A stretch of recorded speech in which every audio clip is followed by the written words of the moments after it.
La boîte à merveilles. Chapitre 1. Le soir, quand tous dorment, les riches dans leurs chaudes couvertures, les pauvres sur les marches des boutiques, ou sous les porches des palais, moi je ne dors pas. Je songe à ma solitude, et j'en sens tout le poids. Ma solitude ne date pas d'hier. Je vois, au fond d'une impasse que le soleil ne visite jamais, un petit garçon de 6 ans, dresser un piège, pour attraper un moineau, mais le moineau ne vient jamais. Il désire tant ce petit moineau. Il ne le mangera pas, il ne le martyrisera pas. Il veut en faire son compagnon. Les pieds nus, sur la terre humide, il court jusqu'au bout de la ruelle, pour voir passer les ânes, et revient s'asseoir sur le pas de la maison, et attendre l'arrivée du moineau qui ne vient pas. Le soir, il rentre le cœur gros, et les yeux rougis, balançant au bout de son petit bras, un piège en fil de cuivre. Nous habitions Darchoafa, la maison de la voyante. Effectivement, au rez-de-chaussée, habitait une voyante de grande réputation. Des quartiers les plus éloignés, des femmes de toutes les conditions venaient la consulter. Elle était voyante et quelque peu sorcière. Adepte de la confrérie des Guenawa, elle s'offrait, une fois par mois, une séance de musique et de danse nègre. Des nuages de benjoin emplissaient la maison et les crotales et les guimbris nous empêchaient de dormir, toute la nuit. Je ne comprenais rien au rituel compliqué qui se déroulait au rez-de-chaussée. De notre fenêtre du 2e étage, je distinguais à travers la fumée des aromates les silhouettes gesticulées. Elles faisaient teinter leurs instruments bizarres. J'entendais des youyous. Les robes étaient tantôt bleu ciel, tantôt rouge sang, parfois d'un jaune flamboyant. Les lendemains de ces fêtes étaient des jours mornes, plus tristes et plus gris que les jours ordinaires. Je me levais de bonne heure, pour aller au Msid, école coranique située à 2 pas de la maison. Les bruits de la nuit roulaient encore dans ma tête, l'odeur du benjoin et de l'encens m'enivrait. Autour de moi, rôdaient les genounes, les démons noirs évoqués par la sorcière et ses amis, avec une frénésie qui touchait au délire. Je sentais les genounes me frôler de leurs doigts brûlants, j'entendais leurs rires, comme par les nuits d'orage.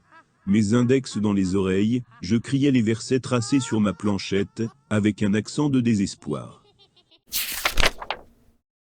Les 2 pièces du rez-de-chaussée étaient occupées par la chouafa principale locataire.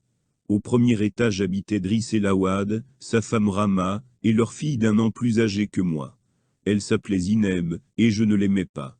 Toute cette famille disposait d'une seule pièce, Rama faisait la cuisine sur le palier.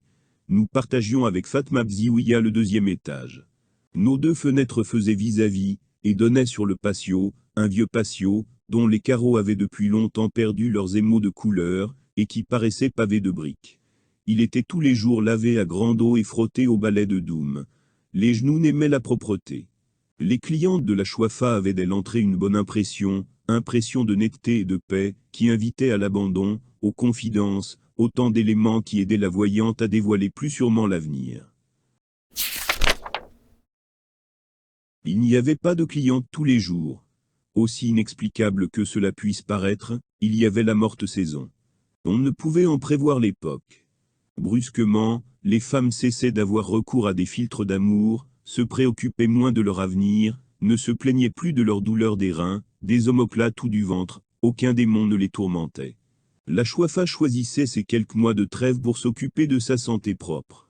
Elle se découvrait des maux que sa science ne pouvait réduire. Les diables l'hallucinaient, se montraient exigeants quant à la couleur des cafetans, l'heure de les porter, les aromates qu'il fallait brûler dans telle ou telle circonstance. Et dans la pénombre de sa grande pièce tendue de cretonne, la chouafa gémissait, se plaignait, conjurait, se desséchait dans des nuages d'encens et de benjoin. J'avais peut-être 6 ans. Ma mémoire était une cire fraîche, et les moindres événements s'y gravaient en images ineffaçables. Il me reste cet album, pour égayer ma solitude, pour me prouver à moi-même que je ne suis pas encore mort.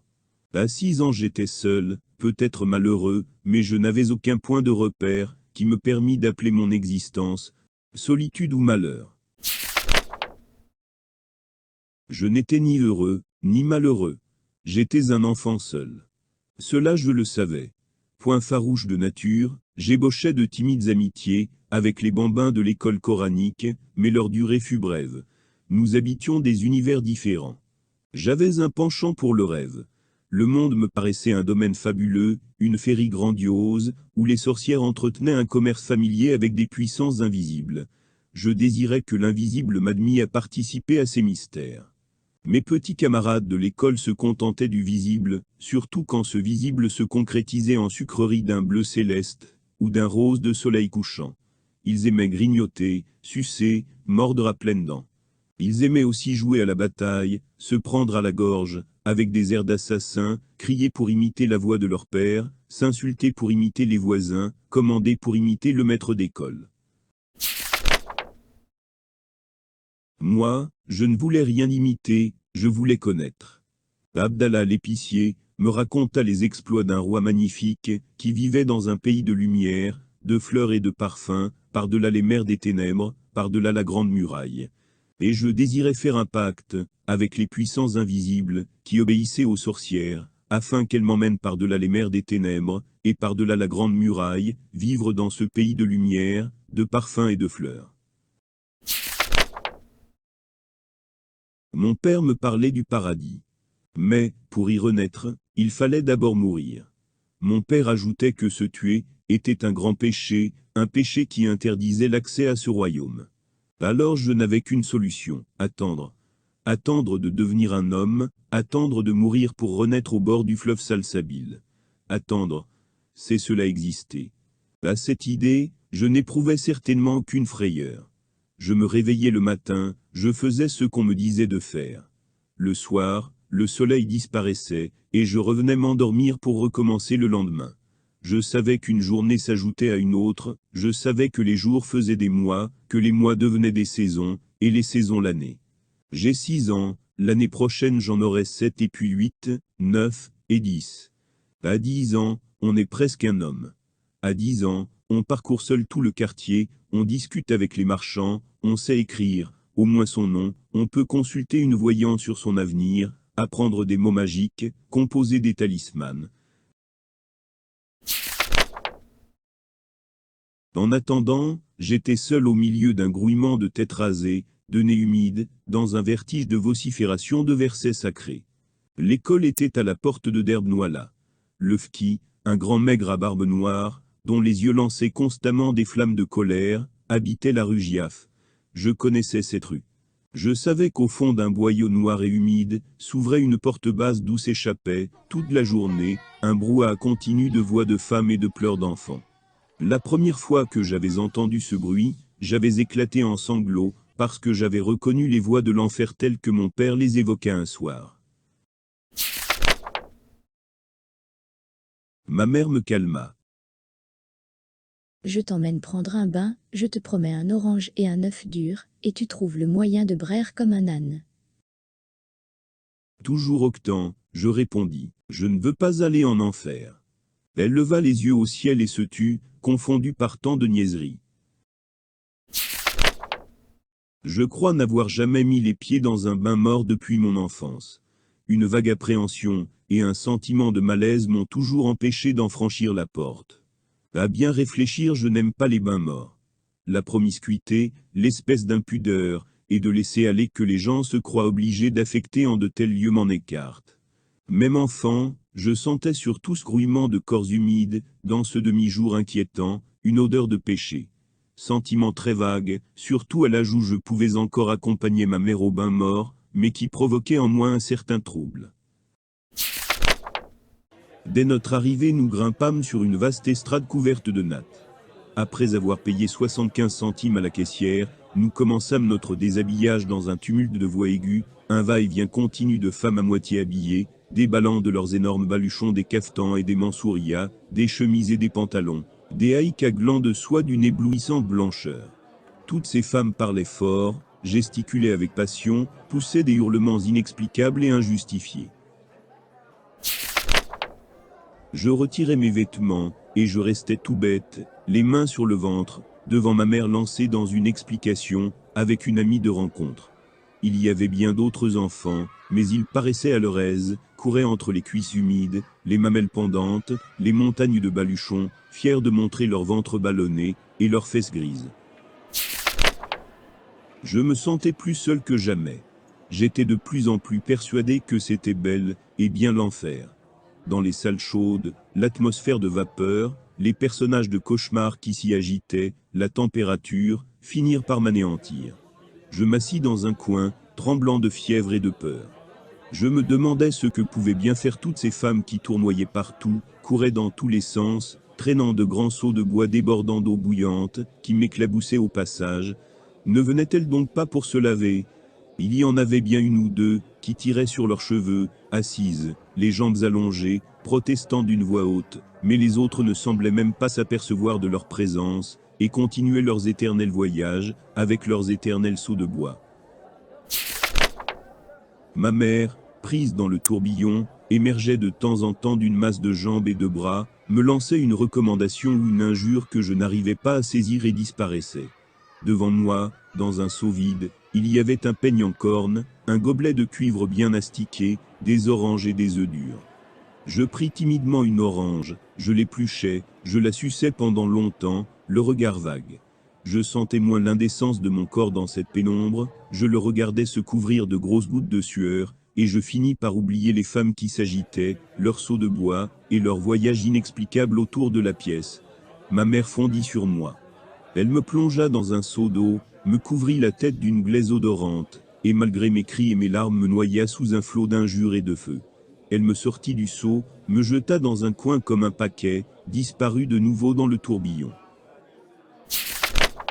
Mon désespoir dura peu, je plongeai la main dans le seau à provisions, et je pris un œuf dur, gourmandise dont j'étais particulièrement friand. Je n'avais pas encore fini d'en grignoter le jaune que ma mère réapparut de nouveau, m'aspergea alternativement d'eau bouillante et d'eau glacée, me couvrit d'une serviette, et m'emporta à moitié mort à l'air frais sur l'estrade au baluchon. Je l'entendis dire à la caissière. Lala Fatoum, je te laisse mon fils. Je n'ai pas eu encore une goutte d'eau pour me laver. Et à moi. Habille-toi tête d'oignon. Voici une orange pour t'occuper. Je me trouvais seul, les mains croisées sur mon ventre en flammes, plus bête que jamais au milieu de toutes ces inconnus et de leurs fastueux baluchons. Je m'habillais. Ma mère vint un moment m'entourer étroitement la tête dans une serviette qu'elle me noua sous le menton, me munit de toutes sortes de recommandations, et s'engouffra dans les salles chaudes par cette porte qui me faisait face, et d'où s'échappaient toutes sortes de rumeurs. J'attendis sur l'estrade jusqu'au soir. Ma mère finit par venir me rejoindre, l'air épuisé, se plaignant de violents maux de tête. Heureusement pour moi, ces séances de bain étaient assez rares. Ma mère ne voulait point s'embarrasser de l'enfant empoté et maladroit que j'étais. Pendant son absence, j'étais livré à mes timides fantaisies. Je courais pieds nus dans le derbe, imitant le pas cadencé des chevaux, je hennissais fièrement, envoyais des ruades. Parfois, je vidais simplement ma boîte à merveille par terre, et j'inventoriais mes trésors. Un simple bouton de porcelaine me mettait les sens en extase. Quand je l'avais longtemps regardé, j'en caressais des doigts la matière avec respect. Mais il y avait dans cet objet, un élément qui ne pouvait être saisi ni par les yeux, ni par les doigts, une mystérieuse beauté intraduisible. Elle me fascinait. Je sentais toute mon impuissance à en jouir pleinement. Je pleurais presque de sentir autour de moi cette étrange chose invisible, impalpable, que je ne pouvais goûter de la langue, mais qui avait un goût et le pouvoir d'enivrer. Et cela s'incarnait dans un bouton de porcelaine, et lui donnait ainsi une âme et une vertu de talisman. Dans la boîte à merveille, il y avait une foule d'objets hétéroclites qui, pour moi seul, avaient un sens, des boules de verre, des anneaux de cuivre, un minuscule cadenas sans clé, des clous à tête dorée, des encriers vides, des boutons décorés, des boutons sans décor. Il y en avait en matière transparente, en métal, en nacre. Chacun de ces objets me parlait son langage. C'étaient là mes seuls amis. Bien sûr, j'avais des relations dans le monde de la légende, avec des princes très vaillants, et des géants au cœur tendre, mais ils habitaient les recoins cachés de mon imagination. Quant à mes boules de verre, mes boutons et mes clous, ils étaient là, à chaque instant, dans leur boîte rectangulaire, prêts à me porter secours dans mes heures de chagrin. Le lendemain du bain, ma mère ne manquait pas de raconter la séance à toute la maison, avec des commentaires détaillés, où abondaient les traits pittoresques et les anecdotes. Elle mimait les gestes de telle shérifa connue dans le quartier, la démarche de telle voisine, qu'elle n'aimait pas, parlait avec éloge de la caissière, ou se révoltait contre les masseuses, ces entremetteuses, mères des calamités, qui escroquaient les clients sans leur apporter la moindre goutte d'eau. Le bain mort était naturellement le lieu des potins et des commérages. On y faisait connaissance, avec des femmes qui n'habitaient pas le quartier. On y allait autant pour se purifier que pour se tenir au courant de ce qui se faisait, de ce qui se disait. Il arrivait qu'une femme chantât un couplet. Et le couplet faisait ainsi son entrée dans le quartier. 2 ou 3 fois, ma mère assista à de vrais crépages de chignons. De telles scènes donnaient matière à des galas de comédie. Pendant une semaine, ma mère mimait devant les femmes de la maison, les amis de passage, et les voisines, la dispute et ses phases multiples. On avait droit à un prologue suivi de la présentation des personnages, chacun avec sa silhouette particulière, ses difformités physiques, les caractéristiques de sa voix, de ses gestes et de son regard. On voyait naître le drame, on le voyait se développer, atteindre son paroxysme, et finir dans les embrassades, ou dans les larmes. Ma mère remportait auprès des voisines un gros succès. Je n'aimais pas beaucoup ces sortes d'exhibitions. L'excès de gaieté de ma mère était pour moi lié à de fâcheuses conséquences. Le matin, débordante d'enthousiasme, elle ne manquait jamais, le soir, de trouver quelque motif de querelle ou de pleurs. Mon père rentrait toujours tard, il nous trouvait rarement de bonne humeur. Il subissait presque toujours le récit d'un événement que ma mère se plaisait à peindre avec les couleurs les plus sombres. Quelquefois un incident de mince importance prenait des proportions de catastrophe. Ainsi en fut-il, quand Rama eut l'idée néfaste de faire sa lessive un lundi. Il était établi que ce jour-là appartenait exclusivement à ma mère. De bonne heure, elle occupait l'encombré d'auges de bois, de bidons qui servaient de lessiveuse, de seaux pour le rinçage, et de paquets de linge sale. À peine vêtue d'un séroual et d'un vieux cafetan déchiré, elle s'affairait autour d'un feu improvisé, remuait le contenu du bidon à l'aide d'une longue canne, pestait contre le bois qui donnait plus de fumée que de chaleur, accusait les marchands de savon noir de l'avoir escroqué, et appelait sur leur tête toutes sortes de malédictions. Le patio ne suffisait pas à son activité. Elle grimpait jusque sur la terrasse, tendait ses cordes, les soutenait à l'aide de perches de mûrier, redescendait brasser des nuages de mousse. Ce jour-là, ma mère m'expédiait à l'école avec, pour vêtements, une simple chemise sous ma djellaba. Le déjeuner était sacrifié. Je devais me contenter d'un quartier de pain enduit de beurre rance, accompagné de 3 olives. Notre chambre même perdait son visage habituel. Les matelas gisaient là, sans couverture, les coussins n'avaient plus d'enveloppe, et la fenêtre semblait nue sans son rideau semé de fleurettes rouges. La soirée était consacrée au pliage des vêtements. Ma mère prenait une chemise toute froissée, et sentant le soleil, la déployait sur ses genoux, la regardait par transparence, la pliait, les manches à l'intérieur, avec application, presque avec gravité. Parfois, elle faisait une reprise. Elle n'aimait guère la couture et moi-même, je préférais la voir tirer sur ses cardes, ou tourner son rouet. L'aiguille, instrument particulièrement citadin, représentait à mes yeux un symbole de mollesse. Il était de tradition dans notre famille que le métier féminin noble par excellence consista à travailler la laine. Manier l'aiguille équivalait presque à un reniement. Nous étions fascis par accident, mais nous restions fidèles à nos origines montagnardes de seigneurs paysans. Ma mère ne manquait jamais d'évoquer ses origines lors des querelles avec les voisines.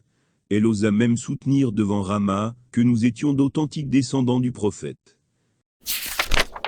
Il existe, dit-elle, des papiers pour le prouver, des papiers gardés précieusement par l'imam de la mosquée de notre petite ville. Qui es-tu, toi, femme d'un fabricant de charrues, sans extraction, pour oser mettre ton linge, plein de poux, près du mien fraîchement lavé? Je sais ce que tu es, une mendiante d'entre les mendiantes, une domestique d'entre les domestiques, une va-nu-pieds, crottée et pouilleuse, une lécheuse de plats, qui ne mange jamais à sa faim. Et ton mari? Parle-moi de cet être difforme, à la barbe rongée de mythe, qui sent l'écurie, et braie comme un âne. Que dis-tu? En parler à ton mari? Est-ce que moi je crains ton mari? Qu'il vienne. Je lui montrerai de quoi peut être capable une femme de noble origine. Quant à toi, arrête tes piaillements et ramasse tes hardes. Toutes les voisines témoigneront en ma faveur. Tu m'as provoqué. Je ne suis pas une petite fille pour me laisser insulter par une femme de ton espèce. De notre fenêtre du 2e étage, pâle d'angoisse et de peur, Je suivais la scène, alors que ma mémoire d'enfant enregistrait les phrases violentes. Le soir, tout abruti de sommeil, j'entendis mon père monter l'escalier. Il entra selon son habitude, se dirigea vers son matelas posé à même le sol. Ma mère prépara le souper, posa la table ronde, le plat de ragoût et le pain. On sentait qu'elle boudait. Mon père se mit à manger sans poser de questions. Ma mère boudait toujours. Puis elle éleva brusquement la voix et dit :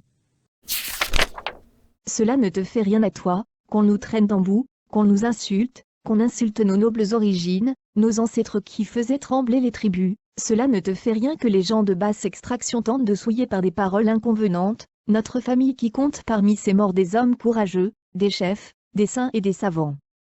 Toujours silencieux, mon père continuait à manger. Ma mère recommença.